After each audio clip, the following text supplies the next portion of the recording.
ஒரு நாள் மகாவிஷ்ணு சிவபெருமானை 1000 தாமரை மலர்களால் அர்ச்சனை செய்ய வேண்டும் என்று ஒரு விரதத்தை மேற்கொண்டார். தினமும் அந்த விரதத்தை அனுசரித்து வந்தார். 21 நாட்கள் தொடர்ந்து செய்ய வேண்டும் என்பது அவரது சங்கல்பம். 20 நாட்கள் எந்த தடையும் இல்லாமல் சென்றன. சிவபெருமான் சும்மா இருப்பாரா? அல்லது விஷ்ணுவே ஆனாலும் கடைசி நாளில் ஒரு சோதனை இல்லாமல் சான்றிதழ் கொடுக்க மாட்டார்கள். கடவுள் மட்டும் எப்படி கொடுப்பார்? 21வது நாள் விஷ்ணு பூசை முடிய போகிறது என்று மகிழ்ச்சியாக இருந்தார். தினமும் குளத்தில் இருந்து 1100 தாமரை மலர்களை பறிப்பாராம்.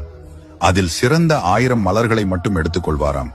ஆனால் அந்த கடைசி நாளில் ஆச்சரியப்படும் விதமாக 999 மலர்கள் மட்டுமே கிடைத்தன.